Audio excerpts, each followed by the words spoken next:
Welcome to TradeTheMBI.com. This is John's report is for the 11th of June. And so we ended the day, we had the slight visual of weakness with the steel dipping below. We weren't overly concerned about it and turned out to be no real concern. Yeah, we dipped down a little bit, but it was bought right back up, and that's just an indication. I mean, look at this. You still have cyan well below zero. So still positive from that standpoint. A little more weakness to start the morning, but again, you've got steel and safety and everything moving in the right directions as far as that goes. We don't have anything new as far as NBI Opus buy setup from a daily. And for the 50K, well, that just continues to rock out. No real change in its overall position. Slight reduction from its peaks, but all in all, still good. You know, and this is an interesting one because a lot of information that exists on these performance reports, as you can see, everything is just your gross profit factors in that in the current trade that's going on. But then you can also see number of trades, winning, losing, almost identical. I mean, we're at the 50%. But then your net profit, largest winners and losers. And I find that you get a little bit more information when you come down into the number of contracts. We actually add a commission into these as well, even though really you shouldn't have all that many trades with this. This is an interesting one, account size required, and this is based on what the drawdown from it is. Now you can see that we're trading 10 contracts each trade, maximum of 2. I typically recommend, and you don't have to have it for margin, anywhere from 10 to 13,000 per contract. Just give yourself room. Theoretically, you would want to have at least 100,000 to be trading, both of those 20 contracts, but it could be done for far less, and even splitting them. You just want to make sure you have the ability to do your 2 entries if doing that. Here you can get into average monthly returns. If you had just bought and held the same setup, 30% versus the 700% that it's up. And RNI, this is a great index to use to compare strategies between themselves, and then you can get to see market time, drawdowns. The max drawdown intraday peak to value, it's not as big a deal, I think, as we go to like the trade analysis tab right there, and we can scroll up and down, and you get to begin to see largest profit and loss as a major component, because I mean, look at this 3-to-1 relationship right there, and then also looking at the winning series. What your loss is after a number of trades, both winning and losing. So after losers, you end up having pretty decent sized winners. After good sized winners, your losses are not that significant. Those are important. And when you look at your performance graph, you can see that this never really had a negative equity situation. So the question then becomes, this is a static program where we're not really adding to contracts, but in my view, every $10,000 you could add 2 contracts and progressively do that. Now I do it on dips in the equity curve. Don't always get it exactly perfect to the setup. Usually I look for the setup where we've gotten an oversold, but when you have equity dips, adding into those at that point, not at the peaks. So you'll see a peak draw up move. I wait for the downtick to add those extra contracts. Effectively gives you a compounding aspect of it. It makes for a ridiculous equity curve that's literally much higher than 45 degrees. Obviously, this one's going to shoot up way over here, given the small number of trades. And that's an important one because we're right here shows you under the trade graph. If we look at favorable excursion, and what is that telling us here? It means all these red ones are losses. Look at how they stay within the one grid component, but we let our winners escape. This is the difference between the NBI Opus 2 and the NBI Opus 1. The NBI Opus 1 has a set profit target.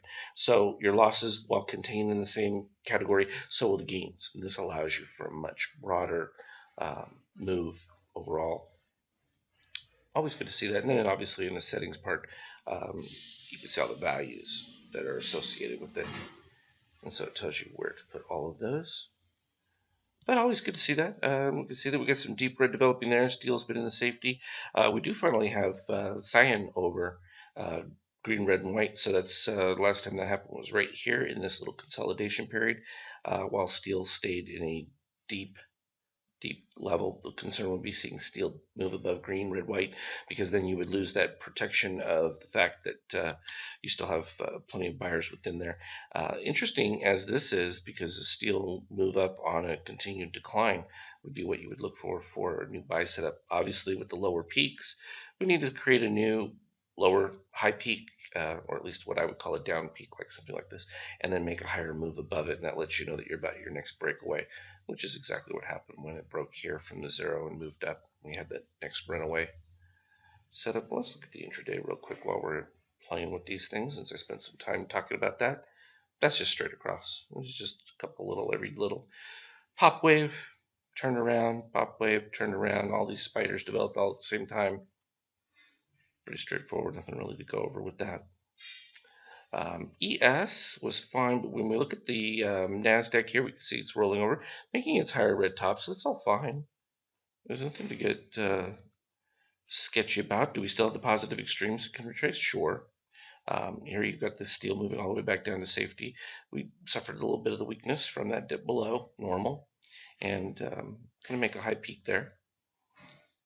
Can we roll over pretty quick on this? Potential is yeah, because you can get this cyan moving dramatically up, but it's got to break up above this peak, so it's going to take a few days for that to take place. But we know what the downside range is, and that's why it's just a matter at this particular point.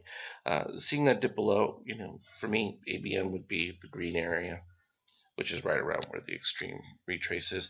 You can see that bonds, no change in that sell signal. Seems to be tapering off a little bit, but it's continuing to cascade lower. We're in deep red on that, so even turnaround setup, well, if you count, we've already gone one from the crossover. 1, 2, 3. We did not cross the cyan at that point, meaning you're not likely to see a comeback just yet. USO sort of pauses up there, but it looked really pretty from that chart standpoint to make new highs.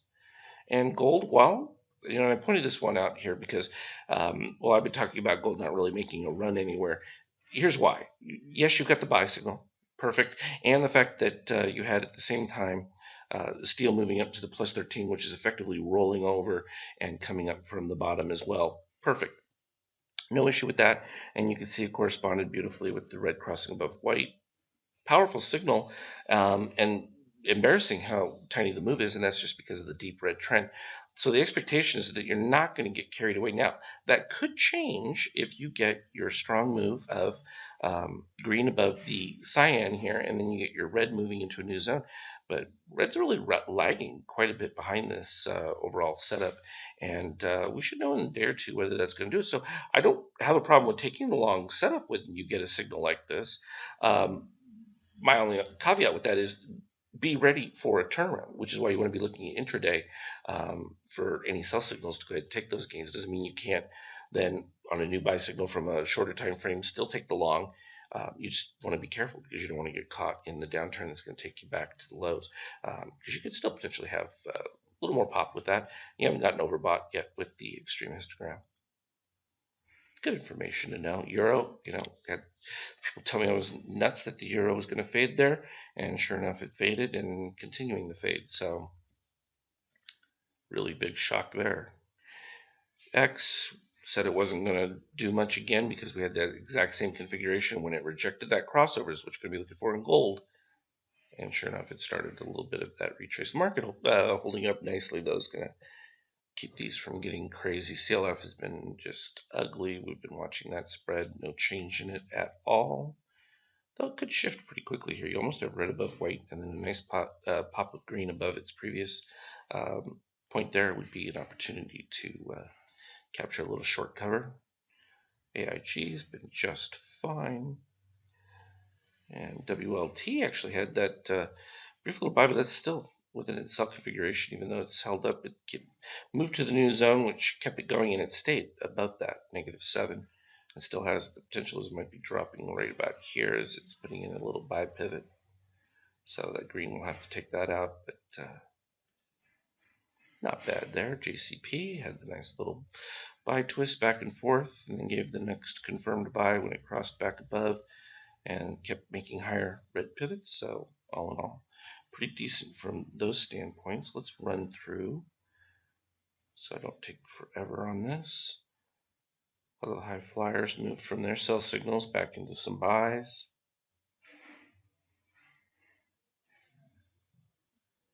So interesting because you're seeing some that are in the new sells, but a lot of them have overall converted back to buy signals. Dow, a few more sell signals popping into that. Thing is, even with the sell signals, they're not seeing much of a deterioration. S&P, bunch of new sell signals. And you're going to get that when you go into the flat ranges.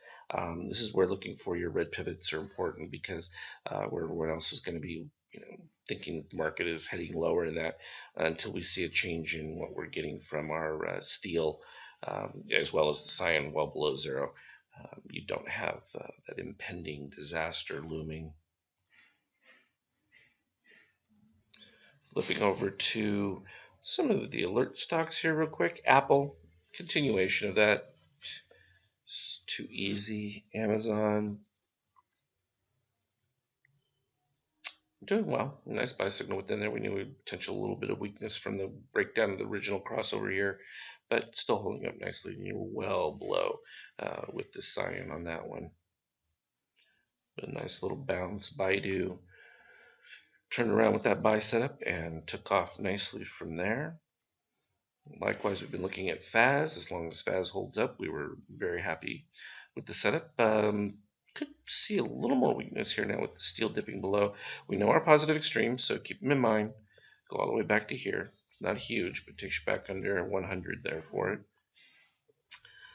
Facebook had been weak, and we saw the potential of it being able to turn around as it was about to make pivot right at the zone area there, and makes the higher pivot at the zone. Green crosses above on it, and it just exploded to the upside with it. Almost overbought. That would be worth paying attention to. Be another opportunity if we see a lower breakdown at any point for the future. Google, a little bit of a buy signal there. If you just get green crossing above, that should continue it. So a little bit of a turnaround. Had its weakness, kind of stayed with it. Started a little cross. This one was really slow in developing. We could see it from the extreme histogram pivot, but really didn't materialize with additional buyers in that until just the last day or so. I don't mind being cautious on some of those. Netflix, that was an easy one, no change there. In fact, that just keeps reverberating. PCLN had been weak. Let's see if it's made any changes. All right, just working its way back on the positive extreme. And no change. Still ugly. Still ugly. It is oversold though. But the extreme histogram was well below the red line there on TSLA, Tesla. Yes, we could see that we were, well, it had the potential for a break. We didn't get any additional higher pivots in that yet, so it's going to have to, I'd like to see the steel dip below here and then come back above the green for a new buy. This is just consolidation, nothingness. And Twitter. Potential turnaround right there with the nice, they make the higher green pivot. We would need to see that green continue it, but the potential for that one is maintain the red above white, and was just about reaching that new zone. Need to see bigger from in here to propel it well past the cyan in that, but not a bad opportunity to play Tesla. Definitely look for that intraday. So you have the broad mix of it. We're kind of just in a flat period here. Nothing you can do about that. It's absorbing some of the fast moves, but this is not an ugly chart. Yes, we have a couple of extreme positive extremes to retrace. I would be thinking somewhere from a practical retrace to that 37.75, and then we evaluate where it is. I'd like to see a nice roll on that. If we get an improvement though from the red or break into that next zone, it could be an exciting another long setup. So keep an eye out for it. As always, trade well. We'll talk again tomorrow.